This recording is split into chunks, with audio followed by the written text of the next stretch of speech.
할렐루야. 하나님의 은혜 보이 가득하기를 주의 이름으로 축복합니다. 오늘 성경을 보면 너무나 놀라운 사건이 벌어집니다.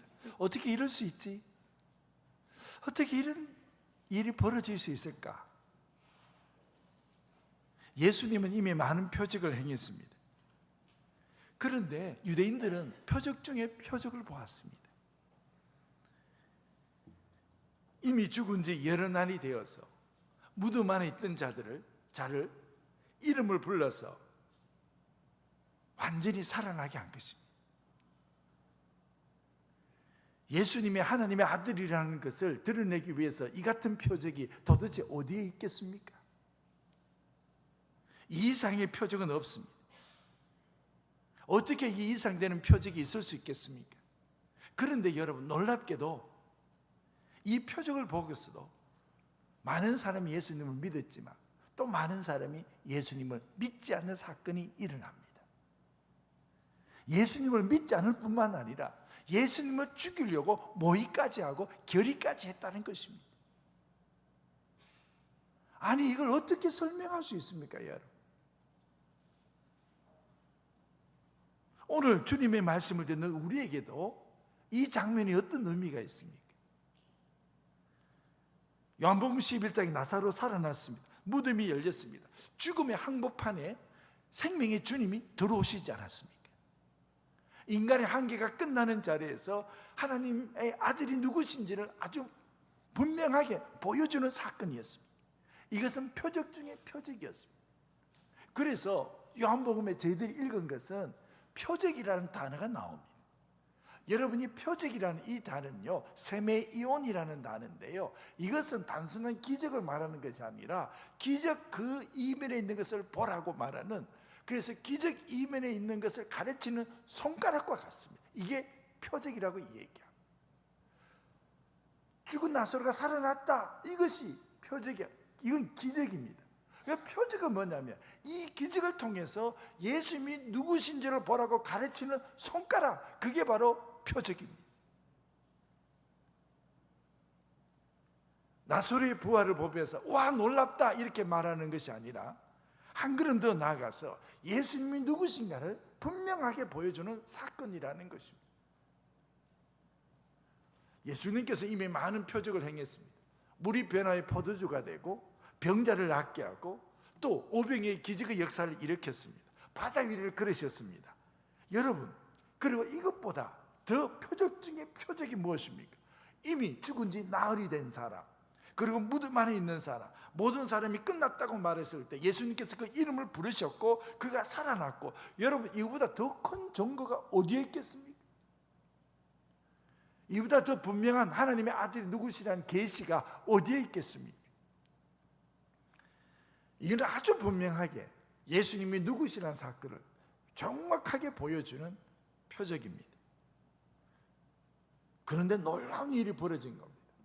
어떤 이는 믿었는데 어떤 이는 믿지 않은 겁니다. 어떤 이는 무릎을 꿇었는데 어떤 이는 이를 갈았다는 것입니다. 같은 예수님 보았고 같은 기적을 보았고 같은 말씀을 들었습니다. 그런데 결과는 정반대였다는 겁니다. 어떻게 이런 일이 일어날 수 있을까? 여러분, 저희들 45절 우리 한번 읽어보도록 하겠습니다. 우리 45절 있습니다.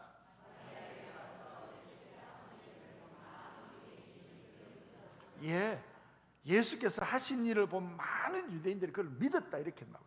믿었다 이런 얘기는요, 피스토 아닙니까? 이것은 어떤 단순한 사실을 인정했다는 것이 아니라 그 사실에 대해서 자기 자신을 맡겼다는 이야기입니다. 그게 믿었다 이런 얘기입니다.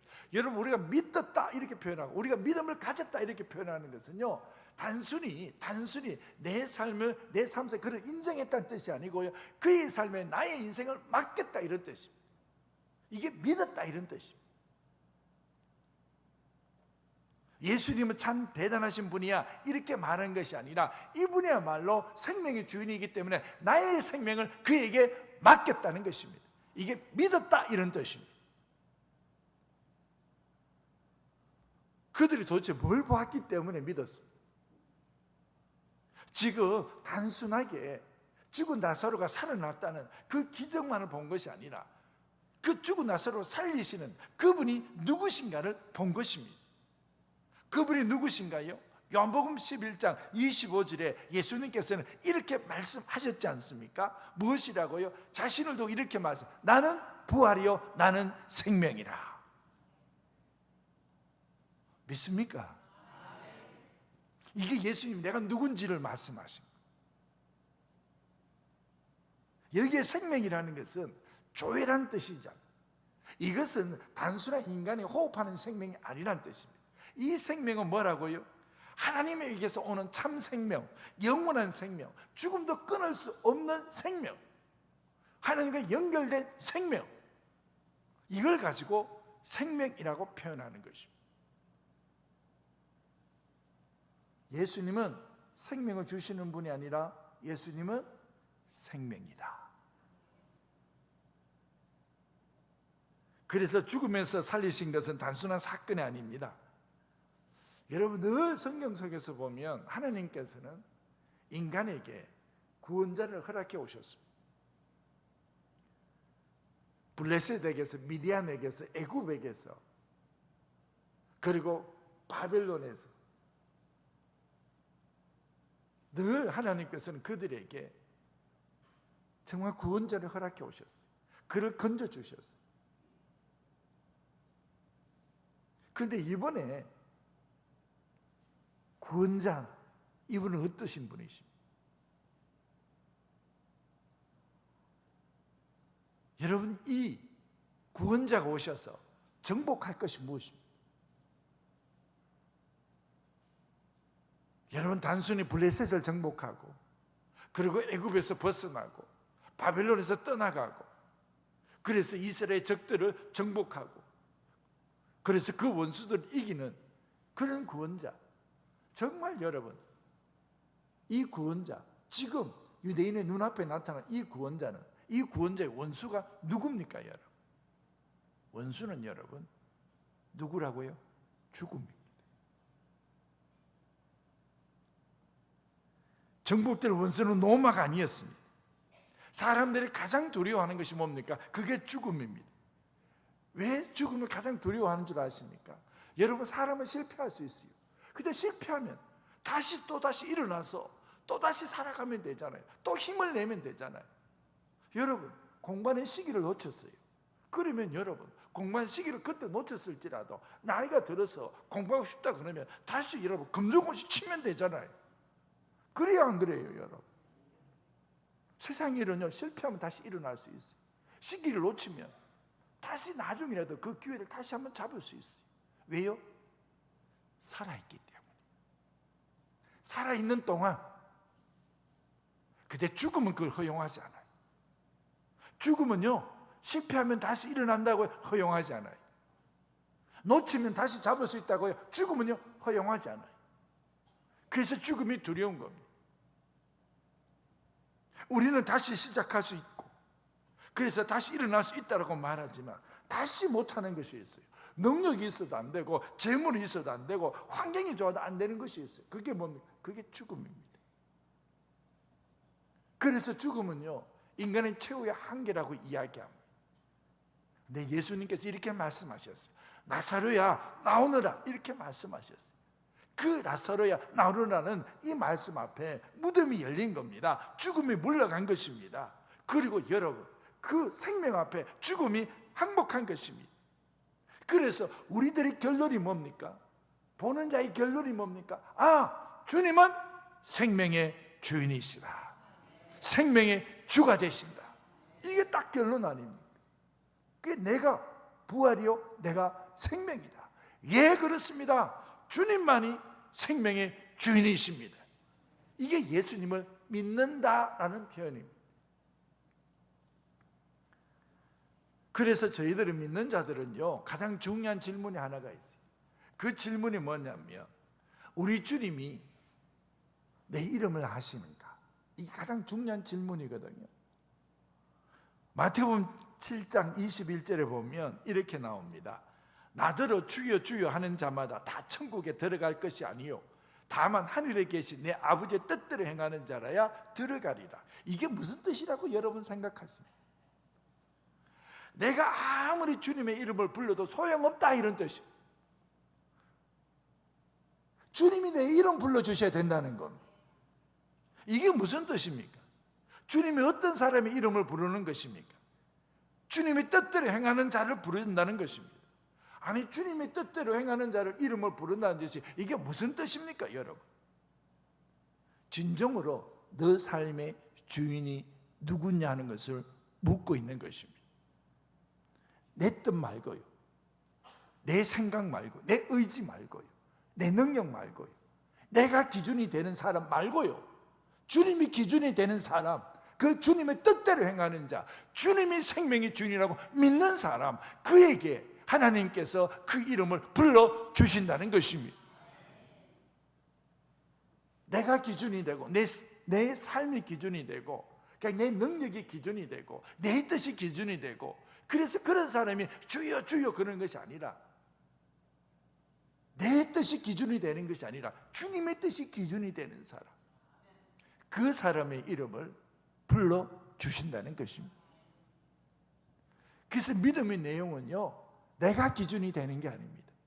주님이 기준이 되고, 그래서 믿음은요, 내 뜻이 기준이 되는 것이 아니라 주의 뜻이 기준이 되는 것입니다. 그래서 주의 뜻대로 행하는 자, 주님이 기준이 되고, 그래서 그 주님이 생명의 주인이라고 고백하면서 따라가는 사람에게 하나님께서 하나님의 나라를 열어주신다는 것입니다. 하나님의 나라가 너희 것이라는 것입니다.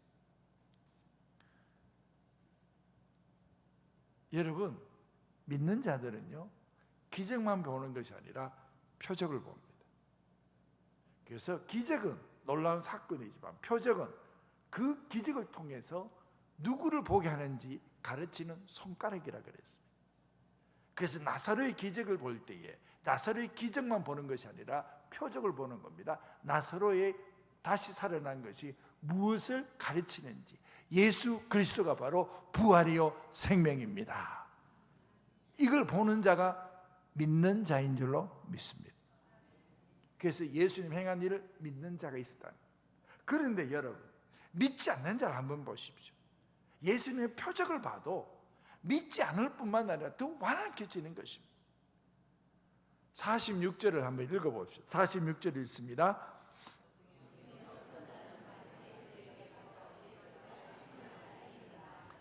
예수께서 하신 일을 어떻게 하셨다고요?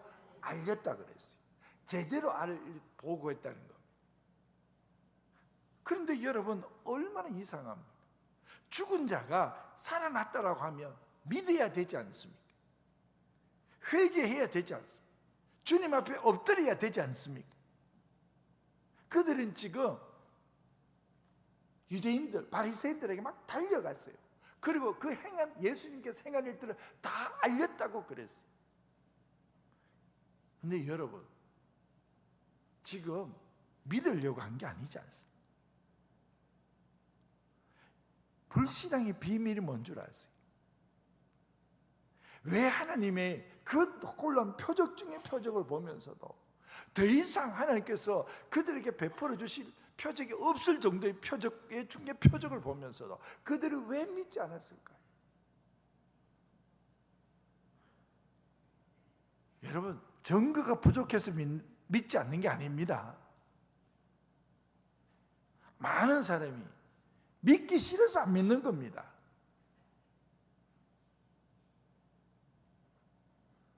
내가 예수님 보여주면 난 믿을 거야. 안 믿습니다, 여러분. 정말 믿는 사람은요, 보지 않아도 믿습니다.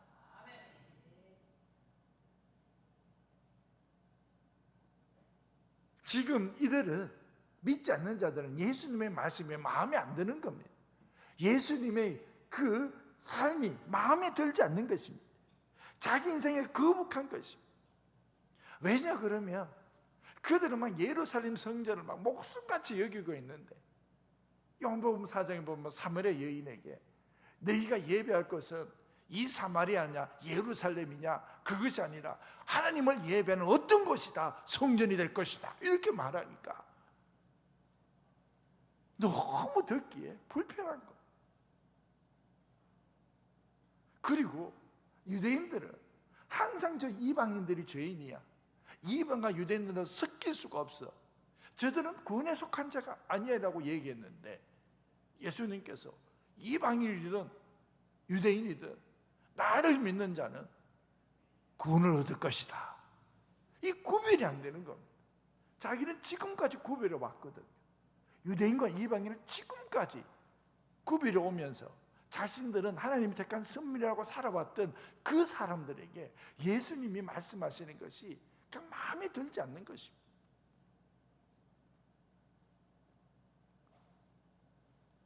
그들은 예수님을 믿지 않고, 그리고 눈앞에 표적이 나오더라도 그 예수님을 그냥 믿기 싫은 겁니다. 그게 예수님을 죽이려고 하는 것입니다.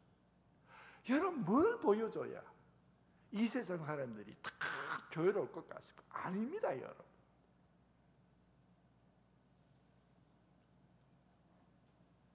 어떻게 이렇게 안 믿을 수 있을까? 여러분, 지금 저희들이 성경을 이렇게 봤잖아요. 이는 우리만 놀라는 게 아니라 성경을 쓰고 있는 사도 요한도 놀라고 있는 겁니다. 어떻게 안 믿을 수 있지? 이게 이해가 잘 안 되는 겁니다. 사람들은 자기가 싫으면 그만이라는 거. 아무리 예수님이 죽은 자를 살렸든지 죽였든지, 그리고 죽은 자가 살아났든지 안 왔든지 상관없이 내가 믿기 싫으면 그만 아닙니까? 이런 얘기입니다. 그리고 어떤 사람이 이렇게 얘기합니다. 내가 교회 가는 거 이거 내 체질이 아니야, 이런 사람이 있어요. 실제적으로 어떤 사람은 그 심성 자체가 종교적인 사람이 있어요. 그럼에도 불구하고 여러분, 신앙이라는 것은 체질의 문제가 아니라 생명의 문제입니다. 이거는 구원의 문제입니다.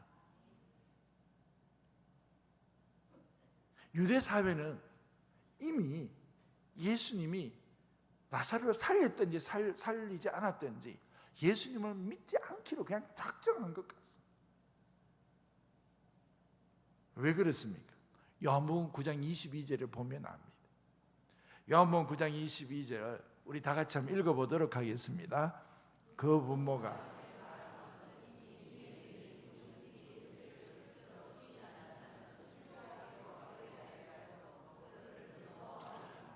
여러분, 저희들은 지금 요한복음 11장을 읽잖아요. 이미 9장에 뭐라고 얘기했습니까?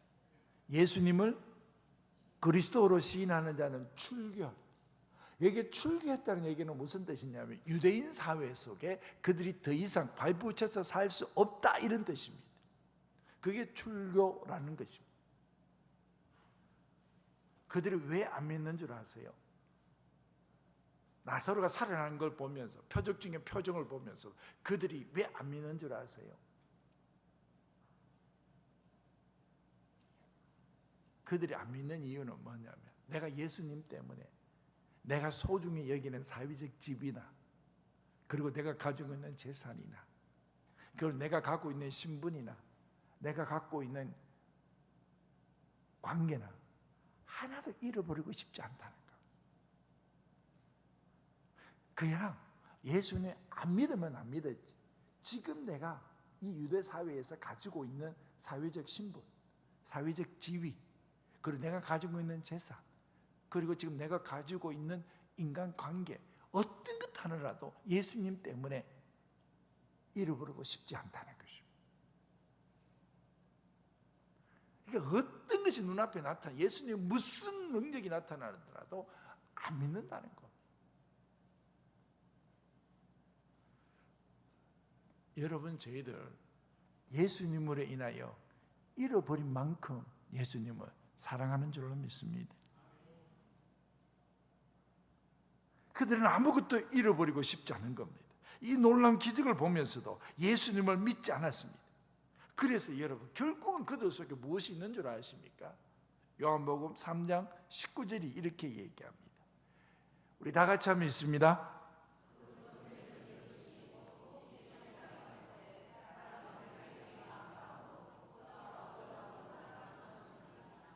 이유는 딱 이겁니다. 그냥 어둠을 사랑한 겁니다. 빛보다 어둠을 더 사랑한 것입니다.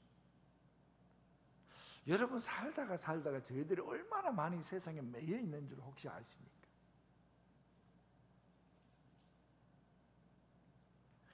교회에 와서 죄에 대해서 그걸 하나님의 말씀에 선포하고, 그리고 우리가 회개해야 된다고 그러고 주께로 돌아오라고 그러고, 하나님만이 우리의 생명의 주인이십니다 막 이렇게 할 때 듣기는 하고 찔리기는 하지만 그래도 크게 마음 아파하지는 않습니다.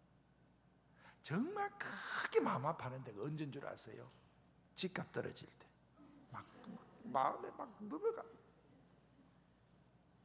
막 주식이 막 떨어지면 막 힘들어서 어쩔 줄을 몰라. 우리가 얼마나 세상에 매여 있는 줄 아십니까? 혹시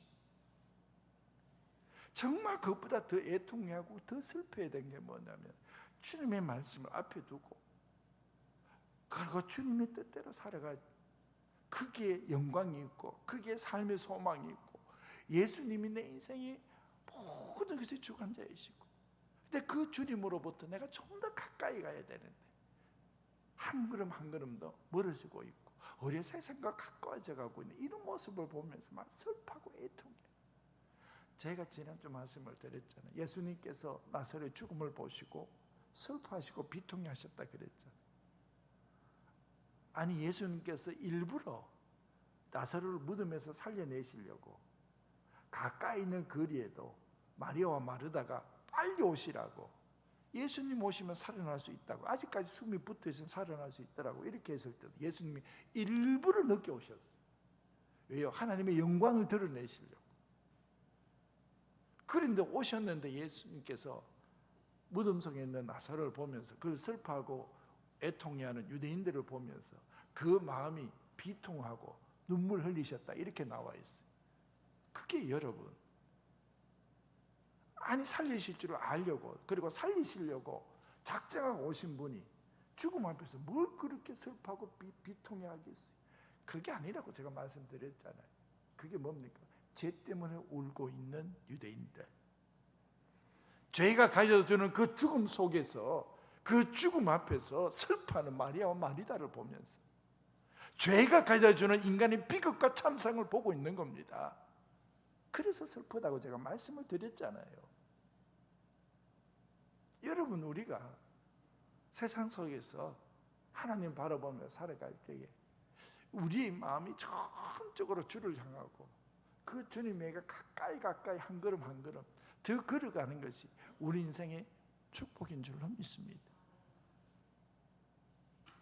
롯의 아내를 보십시오. 창세기 19장 26절에 보면 그동안 먹지 않고 다 애껴서 그리고 쓰지 않고 장만해 놓은 물건들이 소돔성에 있어요. 그래서 그 기쁨으로 살고 있는 이 롯의 아내가 있잖아요. 그런데 소돔이 막 불이 내려와갖고 그 죄에 대한 심판이 이루어졌대.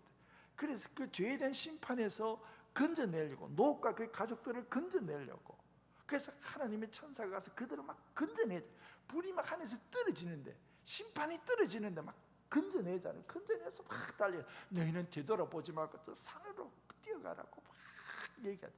그런데 여러분, 롯의 아내는요 뒤돌아보잖아요.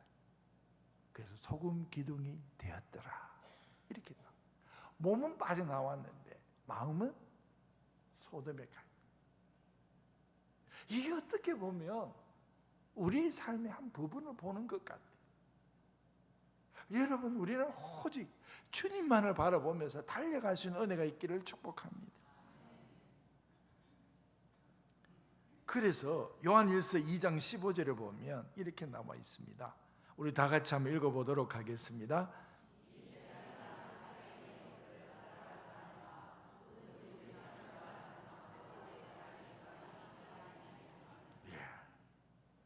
예수님보다 더 사랑하는 것이 이 세상에 무엇이 있겠느냐? 이 세상 어떤 것보다도 우리는 예수님을 사랑합니다. 이 고백이 늘 우리를 주께 가까이, 그거 쭉 함께 살아가는 비결인 줄로 믿습니다. 그런데 여기에 여러분, 하나의 신학적 고민이 우리가 읽은 성경 본문 속에 깊이 하나 들어가 있는 게 딱 하나가 있어요. 그게 뭐냐면 그 당시 대제사장이었던 가야바가 이제 성경에 보면 이렇게 합니다. 49절 50절 우리 한번 읽어보도록 하겠습니다. 49절 50절 읽습니다.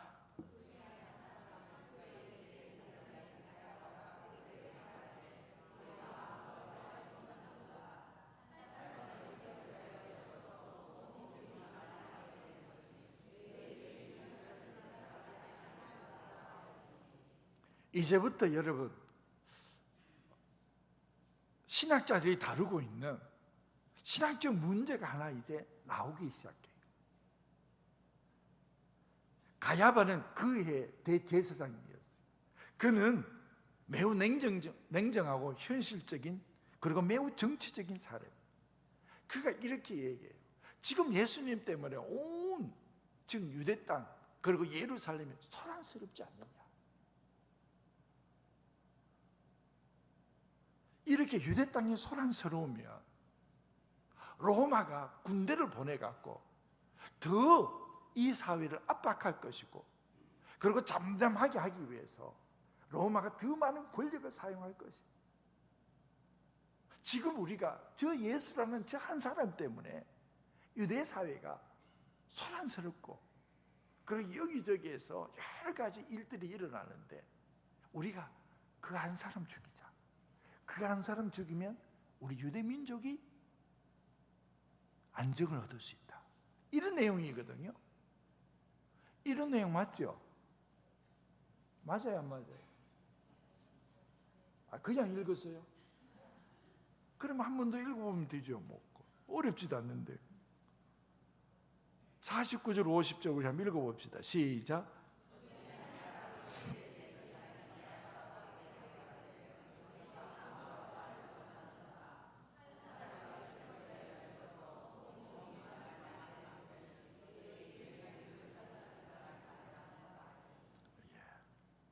우리 민족의 장래를 생각하면 저 한 사람 죽여서 우리 지금 이 사회, 유대 사회가 안정되는 것이 중요하다.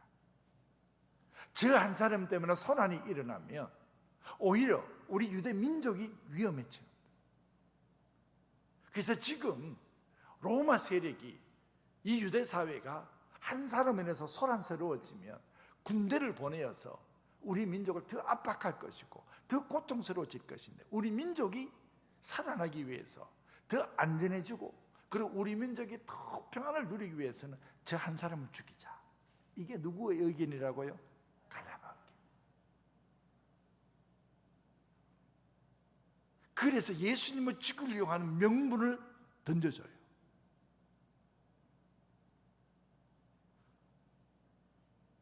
그런데 여러분 이 사건을 가지고 하나님께서는 어떻게 사용하시는지 아세요? 이게 신학적 주제예요. 아주 중요한 주제 중에 하나가 여기에서 나와요. 하나님께서 인간의 악을 어떻게 다루시는지를 한번 보여주는 거예요. 가야바는 지금 악한 행동을 하고 있는 거예요. 그러면서 명분을 저 한 사람 죽이면 우리 유대 민족이 편안해지고 우리 유대 민족이 안전해질 것이다. 저 한 사람 죽여서 우리 유대 사회를 우리 민족을 구원하는 것이 훨씬 더 중요하지 않겠느냐. 이 얘기를 딱 하거든요. 그때 하나님께서는 이 가야바의 악한 것을 어떻게 사용하시는지 한번 보라는 거예요. 어떻게 사용하시는지. 인간의 악조차도 하나님께서 이루시고자 하는 구원의 역사를 이루시는 데 쓰인다는 거예요. 어떻게 쓰이느냐고 그 뒤에 말씀이 나와요.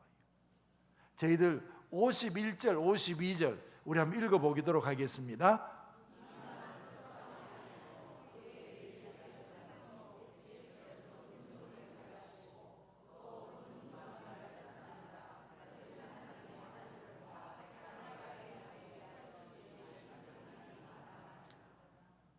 그 얘기는 가야바가 분명히 하나님께서 이기는 악한 것이었어요. 그리고 예수를 죽이려고 모의를 했는데 예수를 죽이려는 명분을 딱 던져준 거예요. 저 한 사람 죽여서 유대 사회 구원하는 게 훨씬 더 낫지 않느냐. 그런데 하나님께서는 어떻게 말씀하시냐 그러면, 그래, 그 한 사람 죽여서 유대 민족 구원받을 거야. 이게 무슨 뜻인지 아시죠? 예수 그리스도의 십자가에 예수 그리스도가 죽으심인데, 그 죽으심으로 말미암아 그를 믿는 유대 사회가 구원을 얻을 것이야. 근데 유대 사회뿐만 아니라 그 죽음을 통해서 유대 민족뿐만 아니라 온 세계, 온 우주에 있는 하나님의 백성들을 하나로 모아서 예수 그리스도를 믿는 자마다 구원 얻게 하는 하나님의 역사가 이루어질 것이야. 하나님께서 이렇게 보신다는 거예요. 그래서 가야바가 저게 지금 스스로 말하는 게 아니야. 가야바는 지금 자기 생각을 말하고 있는 것이지만, 그러나 하나님께서는 그 한 사람 죽여서 유대민족의 구원을 얻듯이, 그래 맞아, 하나님께서는 이 가야바의 악한 것을 통해서라도 그 예수 그리스도가 죽게 되지만, 그러나 그 예수 그리스도의 죽음을 통해서 유대민족이 구원을 얻는다고 말하듯이, 영적으로 예수 그리스도가 십자가에 죽으심으로 말미암아 그 십자가를 믿는 그 피로 말미암아 유대민족이 구원을 얻을 것이고, 유대민족뿐만 아니라 전 온 땅에 흩어져 있는 사람들을 하나로 모아서 예수 그리스도를 믿는 자가 구원을 얻게 하는 하나님의 구원의 역사가 일어날 것이야. 이 사실을 가야바가 지금 미리 얘기한 것이야. 이렇게 보신다는 거. 하나님께서는 악조차도 사용하여 주셨어. 하나님의 구원의 역사를 이루신다는 것입니다.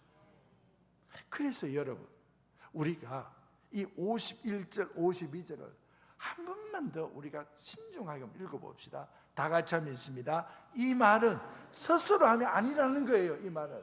그러면 어떻게 해요? 그의 대제사장이므로 예수께서 그 민족을 위하시고 유대 민족이 구원을 얻게 하시려고.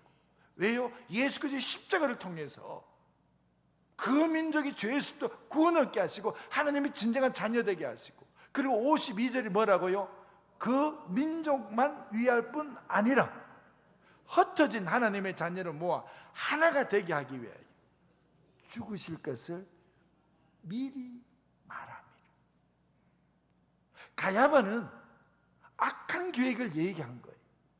그런데 하나님께서는 그 악한 계획조차도 들으셔서 하나님이 구원케 하시고자 하는, 유대민족을 구원케 하시고 온 민족 가운데 있는 하나님의 백성들을 구원케 하시려고 하는 그 그릇으로 하나님께서 사용하신다는 것입니다.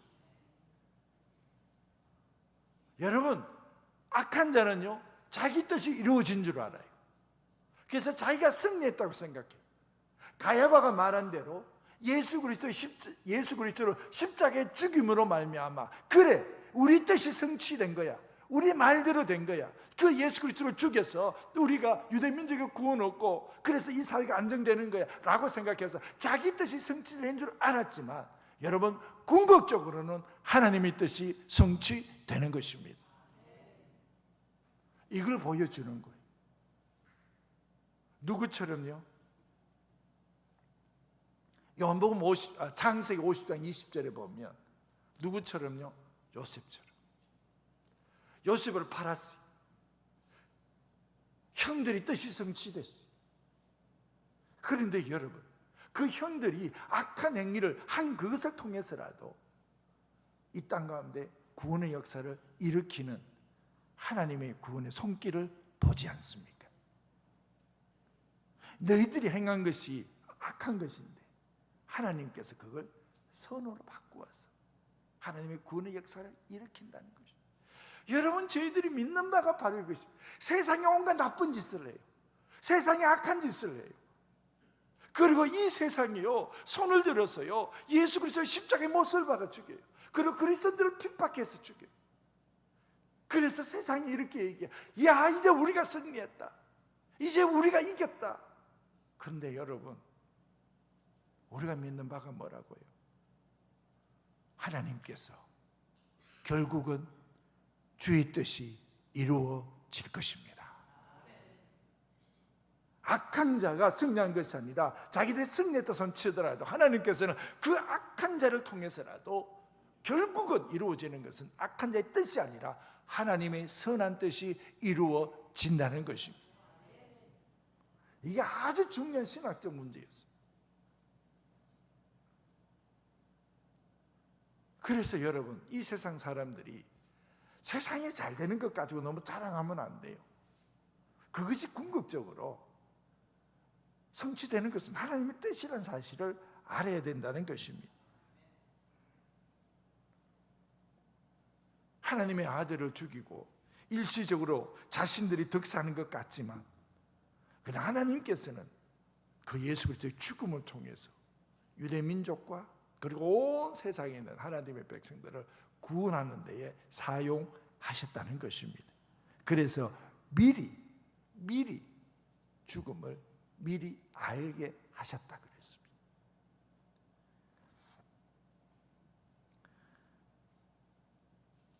여러분, 그렇습니다. 믿지 않는 자가 이기는 것 같지만 결국은 하나님을 믿는 자가 승리합니다. 왜요? 이 땅은 악한 자의, 믿지 않는 자의 뜻이 이루어지는 것이 아니라 하나님의 뜻이 이루어지는 것입니다. 제가 이제 말씀을 맺습니다. 여러분, 지금 저희들이 읽은 것이 이게 과거 유대인들의 사건일까요? 오늘 앉아있는 우리들에게 주는 질문들 아닙니까? 나는 예수님 안에서 생명을 보는 자입니까? 아니면 예수님 앞에서도 여전히 자기 세상을 붙들고 살아가는 사람들입니까? 예수님이 우리의 생명의 주인이십니까? 그리고 예수님 때문에, 예수님 생명의 주인이시기 때문에 나의 생명조차도 내어놓아도 그 생명을 주관하시는 분은 예수님이십니다. 이런 고백이 우리에게 있느냐고 묻고 있는 것입니다. 사랑하는 성도 여러분, 이 세상은 짧습니다. 이 세상은 오래가지 않습니다. 우리가 움켜쥐고 있는 이 세상의 것은 언젠가는 지나가게 될 것입니다. 그런데 주의 부르심은 영원합니다. 주님의 생명 영원합니다. 주님의 구원 영원합니다. 이것이 우리의 신앙의 고백인 줄로 믿습니다. 기도하겠습니다.